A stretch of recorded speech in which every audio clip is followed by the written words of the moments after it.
right, question of the day. You guys ready? Here we go. Revenge. Arr. When have you seen revenge play out in your family or in your culture? Y'all know what I'm talking about, young people in your cultures. All right, so when have you seen revenge play out in your family or in your culture? Turn to someone next to you, discuss, this should be fun. Okay. So there was a grocery store story here where an elderly lady, she's pulling up in her Oldsmobile, and this young guy comes and he pulls out, like rips into the parking spot in his little red sports car in front of her and takes her spot. And she's like, young man, you know, he's getting out of the car, young man, who do you think you are? He says. And his response was, I'm young and I'm fast, old lady. And he turns and walks into the grocery store. Okay. So he comes out of the grocery store and he sees this old lady is taking one of those motorized shopping carts, and she keeps ramming his car with one of those grocery carts. He's like, what are you doing? Who do you think you are, old lady? And the old lady turns to him and says, I'm old and I'm rich.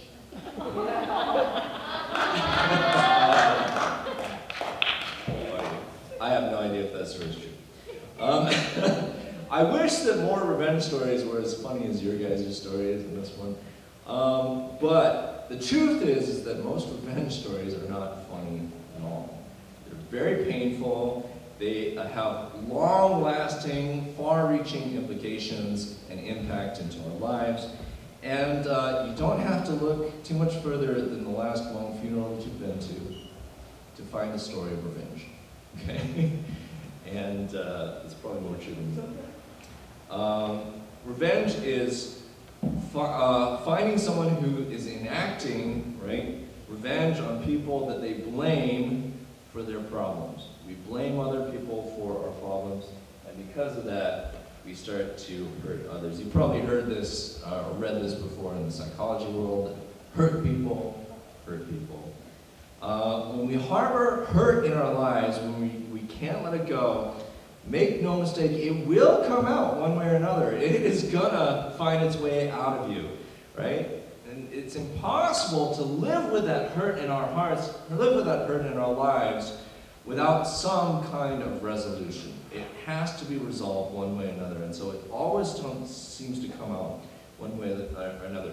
The most common way, or one of the most common ways that we see people dealing with that hurt in their lives is what we call self-medication, right? Y'all know what that is, self-medication?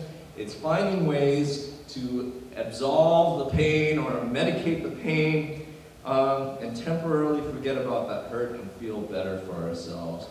And that's why people turn to alcohol. That's why people turn to pornography. That's why people turn to video games. That's why people turn to both legal and illegal drugs, right? Fantasy worlds. For women, have you heard this before? For women, they say that soap operas meets the same psychological need for women that pornography does for men. Have you heard that before? Okay. It's the 50 Shades of Grey type of fantasy. Fill in the blank. We're always looking, it's just natural for humanity to self-medicate, to find ways to wipe over the pain, right? And to escape from the problems of daily life. Here's, of course, the issue, is that when you self-medicate, you bring new problems into your life. Because when you self-medicate, when you turn to these things, you have to turn to it over and over and over and over again. And what you think was some sort of salve or some sort of solution to your problem becomes a problem in and of itself. It becomes an addiction, right? That's how addiction starts. What happens then is that, unfortunately, whatever we brought on into our lives to self-medicate never actually addresses the real problem. It just, kind of, quote-unquote, takes the edge off, as it were. And so hurting people keep on hurting people, and keep on medicating and keep on adding more and more problems until a person becomes toxic. You've heard that term before, getting all psychological on you guys. The type of person, a toxic person is the type of person you're just like, I don't really know if I want to be around you, because whenever I interact with you, there's a chance that I will become the next right, blame. I will become, in your eyes, the next person who it's now become my fault for your issues. That's, of course, a toxic person. A person who, in just a matter of time, they blame you for their unresolved pain. And you become the object of their uncontrolled chaos and wrath. And before you know it, the pain starts to spread. It's viral. It goes from person to person. It just spreads. Hurt in our lives comes out of us one way or another, right? And unfortunately, we all know this, that whatever we try to do to try to fix our problem, right? And when we start hurting other people, it never really addresses us. Never really addresses our core problem. But, of course, this doesn't have to be the way it is.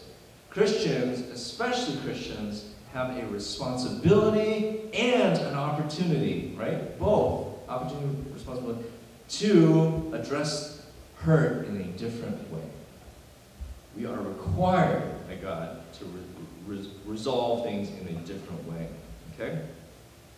As we return to the life of David, so I'm going to continue on in David's life, we're going to find out how he chose to not enact revenge, but in fact go a completely different way, because now at this point in the story, he's starting to follow God, he's starting to listen to God, he's gone on his, taking things in his own hands and going crazy, and he's kind of coming out of that. And so we're going to explore 1 Samuel chapter 24 today. So, this powerful decision that he takes into his, in chapter 24, which we'll look at today, impacts his life, impacts the trajectory of how things are going for him. So I encourage you to turn to 1 Samuel chapter 24, okay? And as you turn there, a brief overview of where we've come. I know that we're kind of mixing up these sermon series with Church of Revelation and David, so I hope that's not messing up too much, but it just is what it is. So a reminder of what we've come to so far. You remember that David's commonly known as Israel's second king and greatest king. He starts off as just a shepherd boy, kind of this no-name from this no-name village and no-name family, who is then selected by Samuel to become the next king. We find out that he has this meteoric rise to popularity and fame, and because he slays Goliath, he then becomes the object of great jealousy from King Saul, the current king, who was selected because he was a head taller than everyone else and quite handsome, right? Not exactly leadership qualities that we're looking for. We find, however, that he's not the type of king that God wants for Israel. He's jealous. He defies God's orders, and we'll talk about that later on today. And again, he's very, very jealous of David, and so he's trying to kill David undercover, and all the while trying to show to everybody, hey, we're good with David. But one night, remember that? One night it all just blows up. He orders his whole army to come and capture and kill David. David has to flee. Strangely enough, though, in this great twist of drama, David becomes best friends with Jonathan, with Saul's, the king's son, and also ends up marrying the king's daughter, Michal. And so there's just a lot of drama.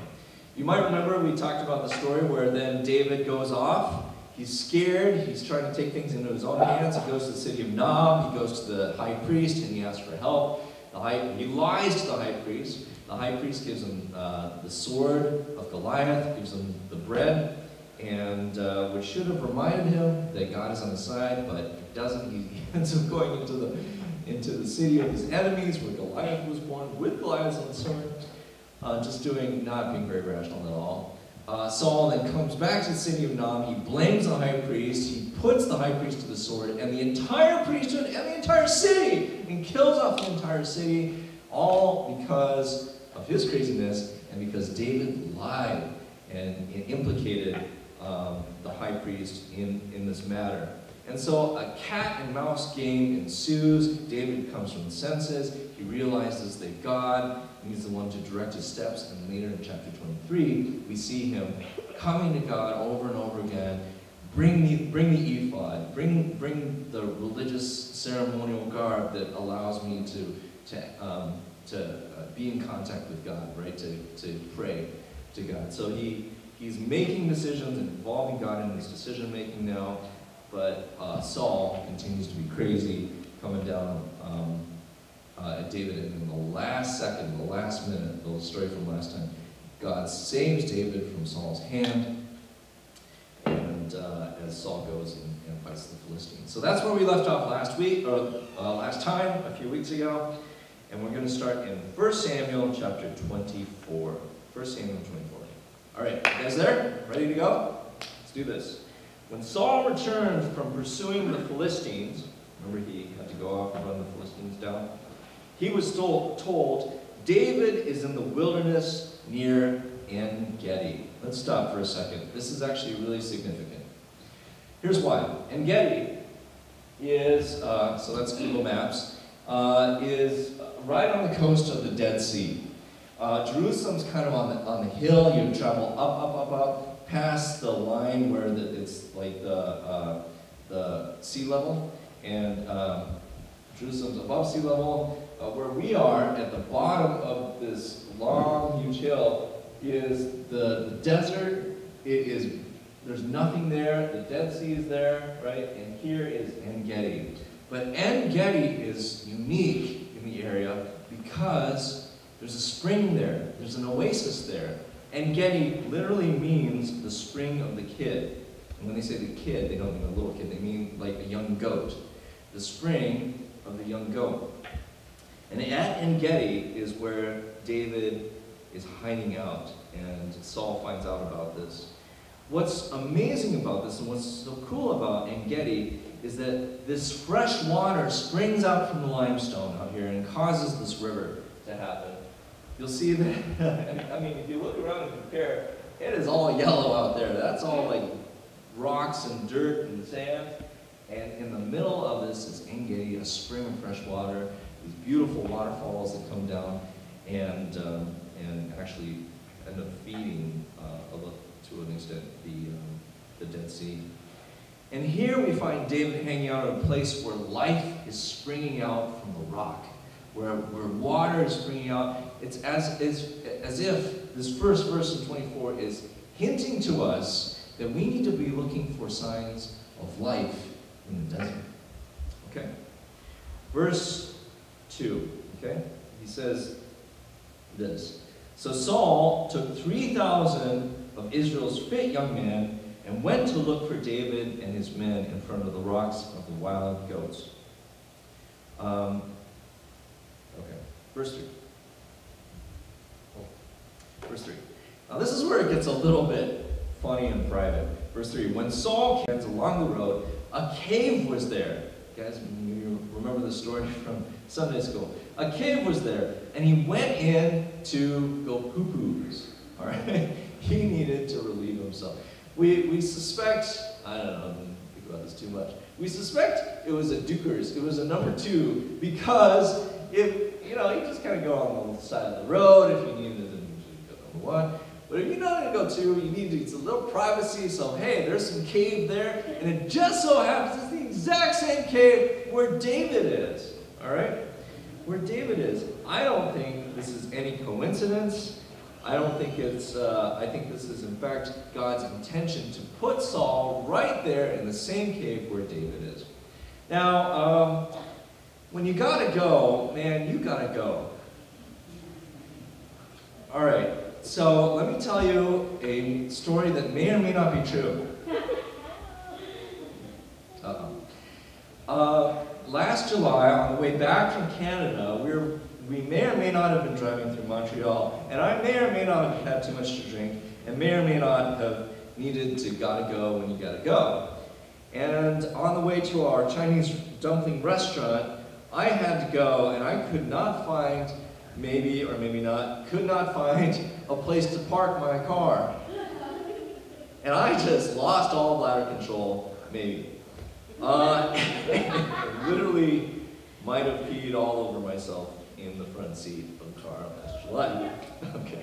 At which point, when we did find a place to park, which might or may not have happened, My wife then had to go to the back and pull out a couple towels. One to maybe possibly wipe me up, and the other to put up against the window of the car as I might not have changed in the front seat on a busy street as people were walking back and forth in the car. And then we went and ate the best Chinese dumplings ever ate. The point of this is when you gotta go, you gotta go, okay? I'm sure that didn't happen. But if it did, it's because when you gotta go, you gotta go. And here is this amazing coincidence that he's got to go right in the same place where David is. They say that God works in mysterious ways, right? Here God mysteriously works in Saul's digestive system to put him right at David's feet. Verse 4.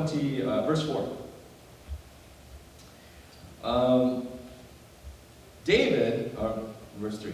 David and his men were staying in the recesses of the cave. And so they said to him, "Look, this is the day the Lord told you about.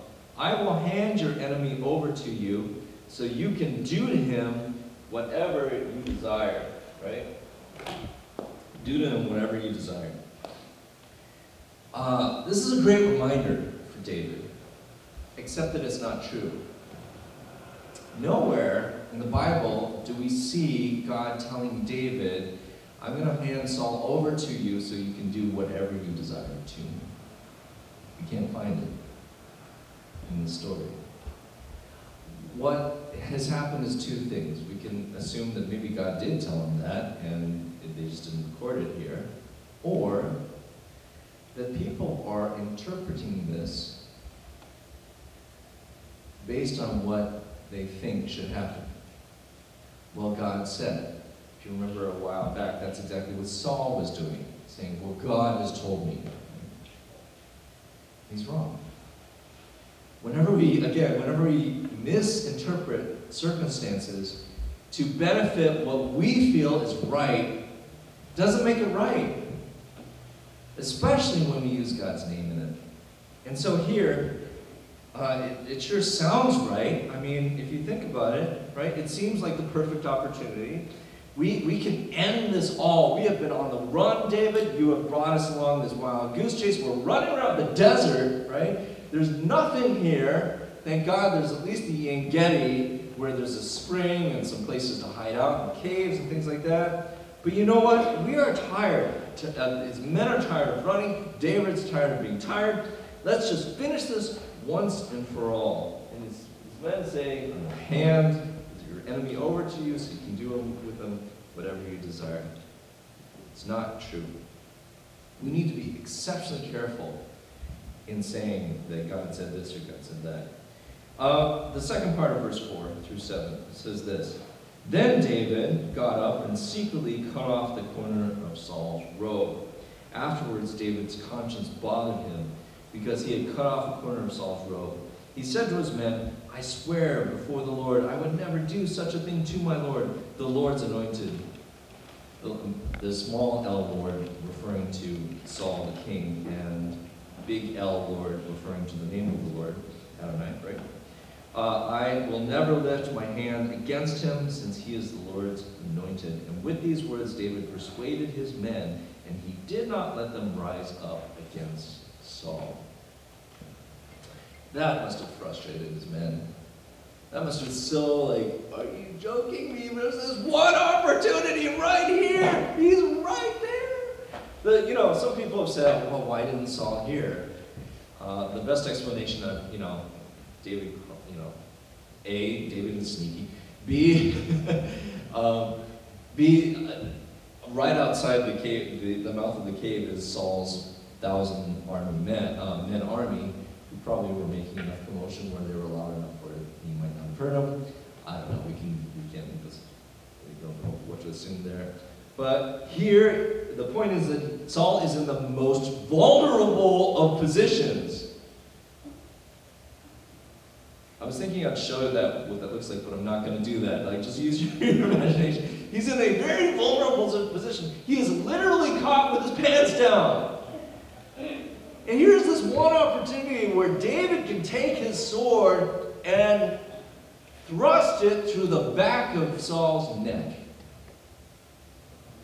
It could have been over in a heartbeat to eliminate an evil king and come and claim what God had promised David, that you're going to be the next king.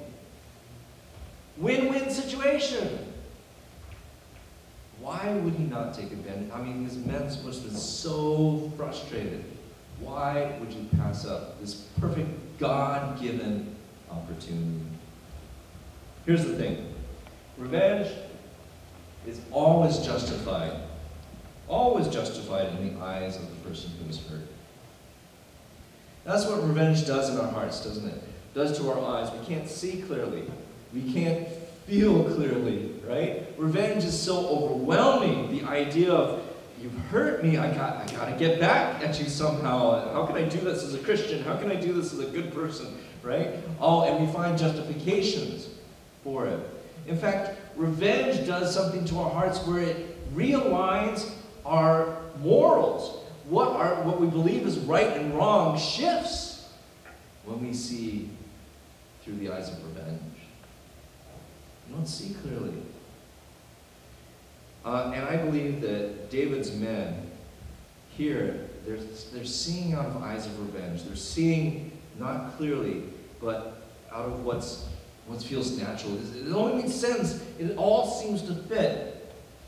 Except that this is not the way that God has called David to the throne. David's concern is to honor God. His concern is to honor God above all else, even the expense of his comfort, at the expense of his men's safety, and at the expense of some kind of resolution. Oh, don't we want resolution so much?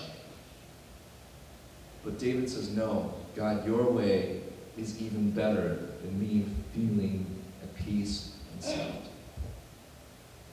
That's powerful.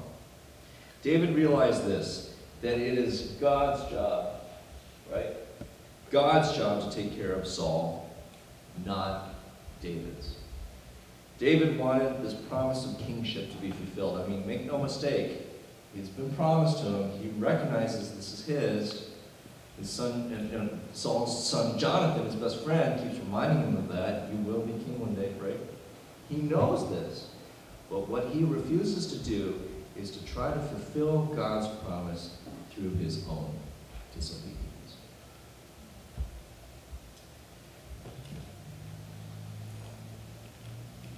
Do you think that David did this because he just didn't feel angry anymore?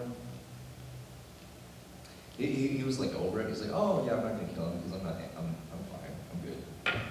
Is that what made him do it? I don't think so. I don't think it was that he somehow was able to just be, I don't know, emotionally strong enough to figure it all or like ignore those feelings.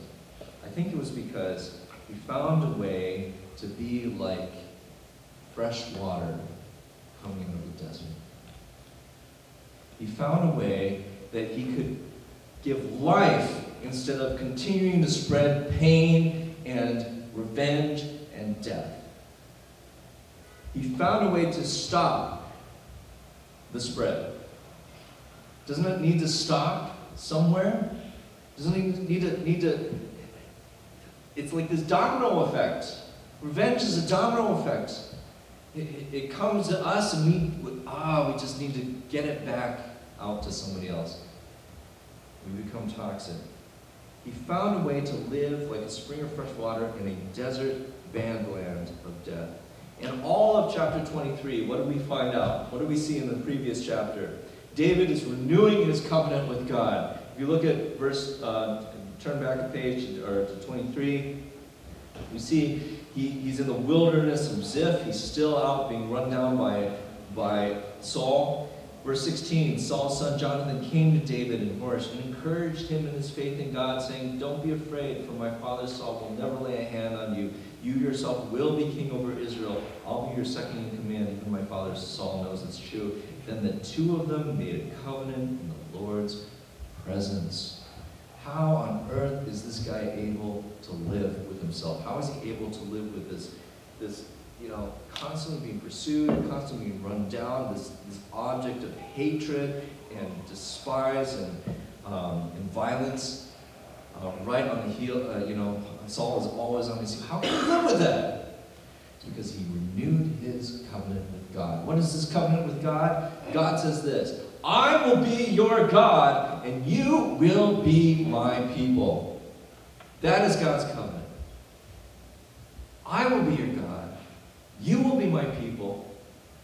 I'm not going to leave you. I'm not going to forsake you. Whatever you're going through, you're not alone. I will be your God. I will be there.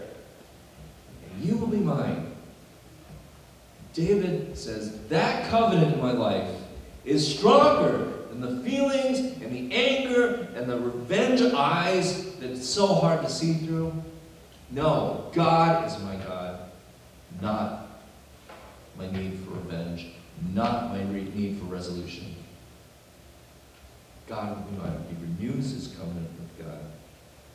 As I said before, Christians, now we're looking on the other side of the Old Testament, right? On the New Testament side, even us, we have that responsibility and opportunity to choose life over revenge. Look at this verse in John. Jesus stood up and called out with a loud voice, "If anyone is thirsty, let him come to me and drink. Whoever believes in me, just as the Scriptures has said, streams of living water will flow from within him." He was speaking about the Spirit whom those who believed in him were later to receive. If you have the Spirit of God in you, Christian, which you do, if you believe in God, if you said yes to Jesus, if you said yes to God, then God puts His Spirit in you. You have it already. You have the resources you need to overcome and bring life out of your mouth, life out of your actions. You know, you say your emotions, wear it on your sleeve. Yeah, take that shirt off. Put on the Holy Spirit. Get some new sleeves. That analogy. No, that's a good analogy. The same Spirit of God that lived in David that allowed him to not take revenge at that moment on Saul is the same Spirit that lives in you and I. No amount of rationale is good enough when you have the Spirit of God living in you to give you the power to forgive. So let's wrap this up. Let's see what happens here with the end of this story. 1 Samuel 24, verse 8. End of 7. Then Saul left the cave and went on his way. Verse 8. After that, David got up, went out of the cave, and called out to Saul. I mean, this is risky business here. He has no idea what the outcome of this is going to be.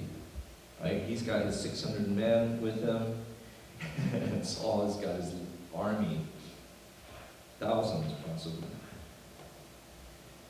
David went out of the cave and called to Saul, "My lord the king," which is honors him, doesn't it? Does he deserve to be called "my lord the king"? Not from David's mouth. He doesn't anyway. I'm not interested. "My lord the king." When Saul looked behind him, David, what? Knelt low with his face to the ground and paid homage. Is there an H? Do you say homage or homage? I don't know. Homage? Homage? Is it French? Let's go French. And he paid homage. Not cheese. Again, look at the humility in David.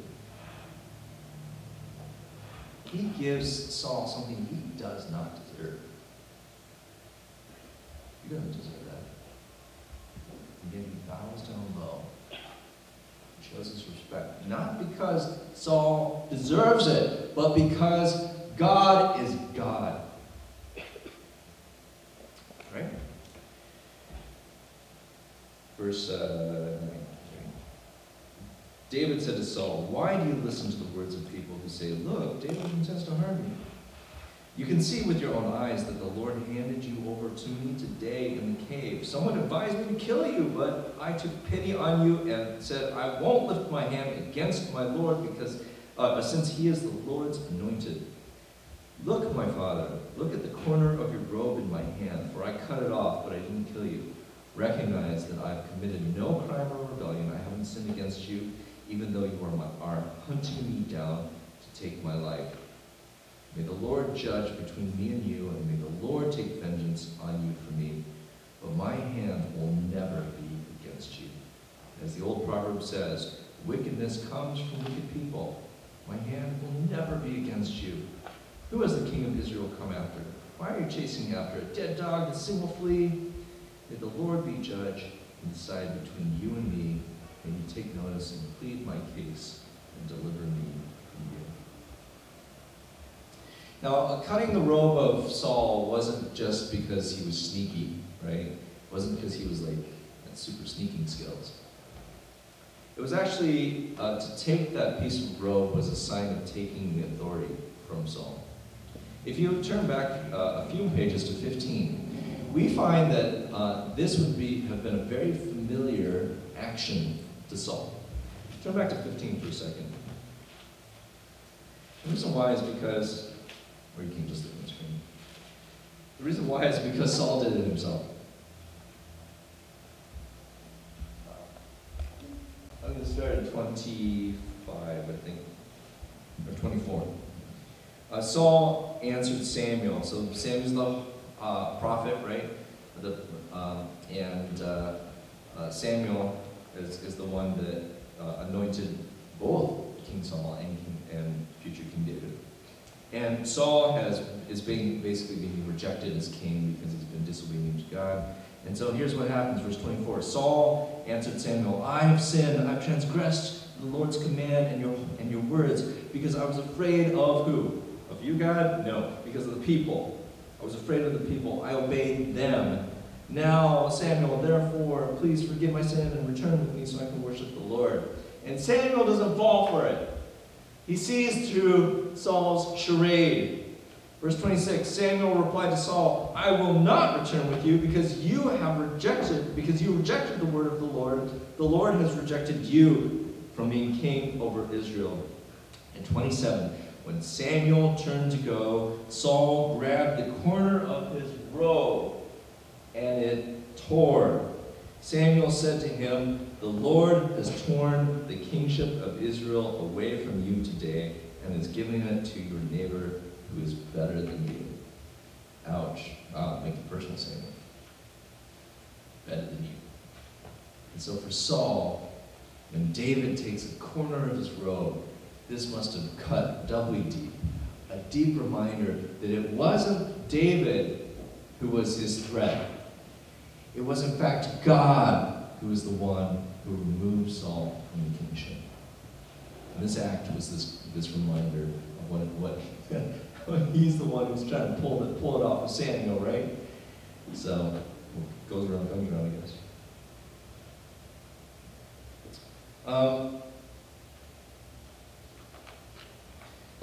Here's the good resolution to this story. Back in chapter 24.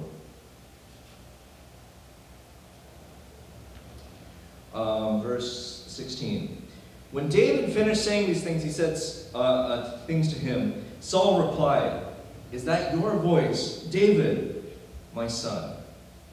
This interesting use of my father and my son here. I'll have to research that more, what that's all about. Then Saul wept aloud. And it seems like this is a good resolution, right? Like David's speech, David's action actually cut through. It reached him. There was some kind of light, some kind of soft spot in Saul's heart where he was actually able to receive the message. Saul wept aloud, 17, and said to David, you are more righteous than I, for you have done what is good to me, even though I have done what is evil to you. Isn't that the best solution that we want? Finding the person coming to recognition, to realize I was wrong and you were right. Now here's the thing, that rarely happens, doesn't it? We say, hey, I'm going to offer forgiveness, I'm not going to come back in revenge, so long as you feel bad about yourself and make me look good. And that rarely happens. Now it works out in his favor in this case. But we'll find out that this is just temporary. right? This isn't the end of the story. Let's keep going.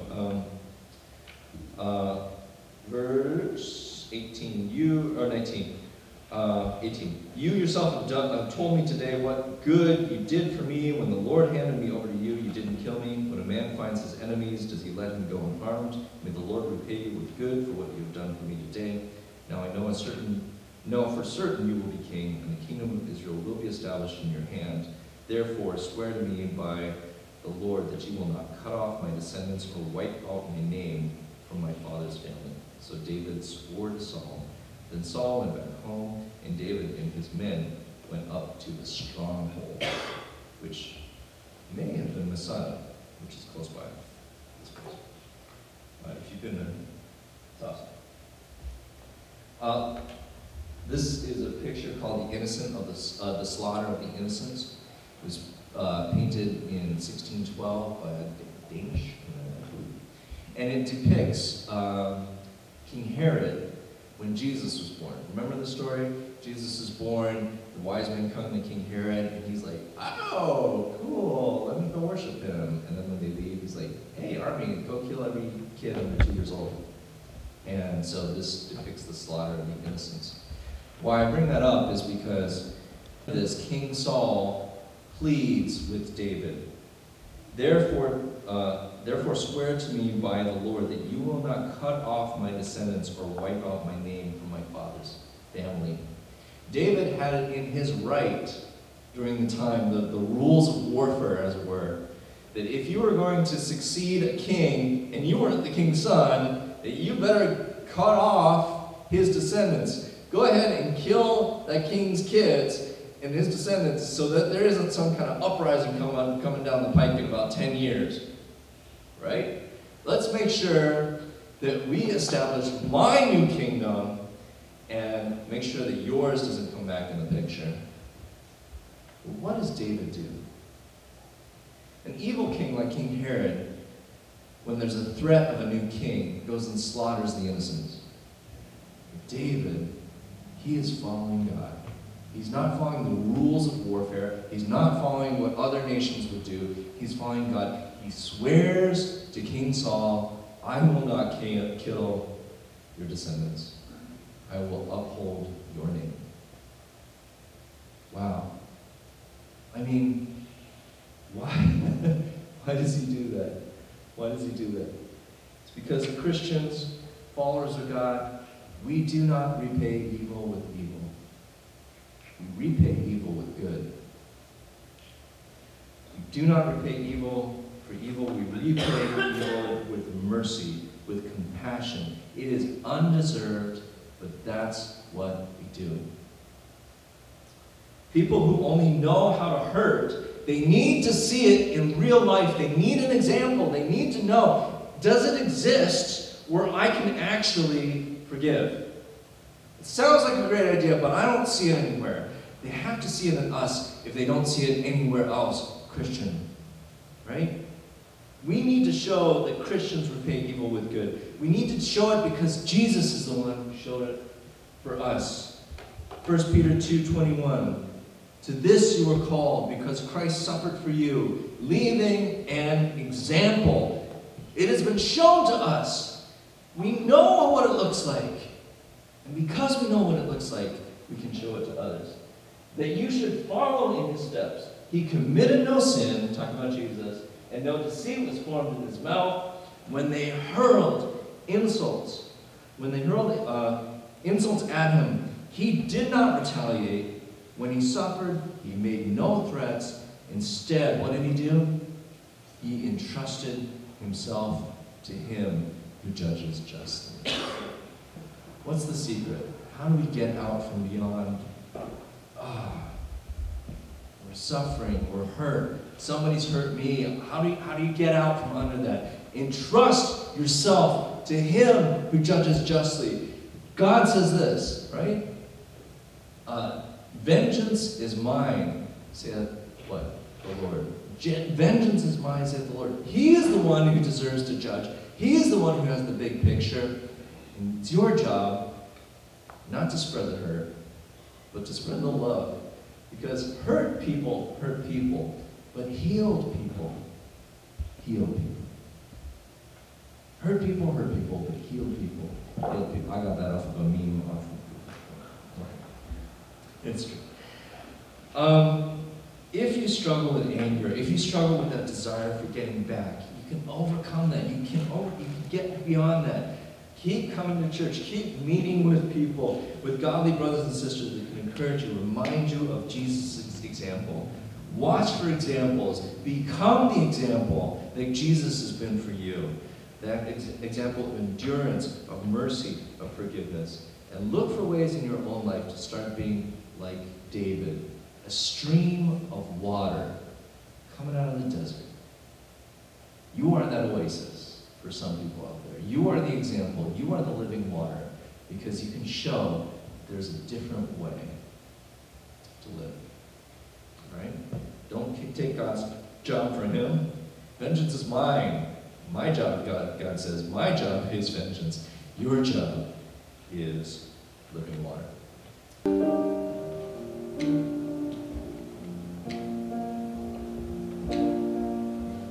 You are the source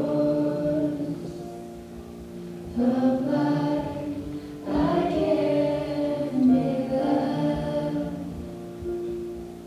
behind.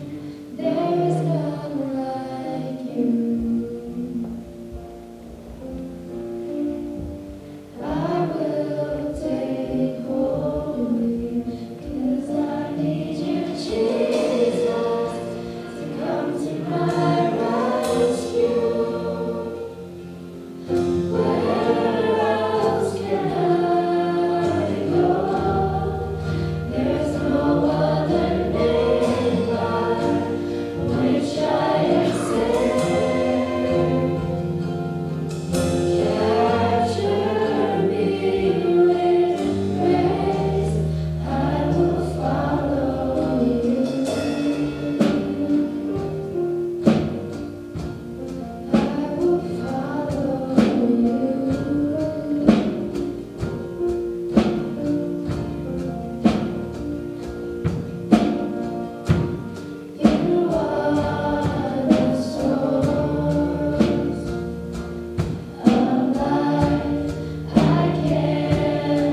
us. Blessed are the poor in spirit, for the kingdom of heaven is theirs. Blessed are those who mourn, for they will be comforted. Blessed are the humble, for they will inherit the earth. Blessed are those who hunger and thirst for righteousness, for they will be filled. Blessed are the merciful, for they will be shown mercy. Blessed are those who are pure in heart, for they will see God. Blessed are the peacemakers, for they will be called sons of God. Blessed are those who are persecuted because of righteousness, for the kingdom of heaven is theirs. You are blessed when they insult you and persecute you and falsely say every kind of evil against you because of me. It's Jesus' words. Be glad and rejoice, because your reward is great in heaven. That is how they persecuted the prophets who were before you. If you're suffering through things and you're choosing the high road, that's God's call for us. We are blessed. We are blessed. We are blessed. Even in the times when life is tough, we're struggling and going through our hurt, choosing that high road, choosing God's way for us is always, always, always best. Amen? Our Father, as we leave, we pray if anything hits people today, for some are like, oh, that's good to know. For others, I mean, that's where they're living right now. I just pray for mercy and grace, for peace, and comfort, and ultimately, God, that they will remember that you are our God and we are your people. We want to follow you. I will follow you. I will follow you. Aside from my own need for resolution and need for revenge, I will follow you instead. We pray this in Jesus' name. Amen. Have a blessed week, church. Love you. See you next week.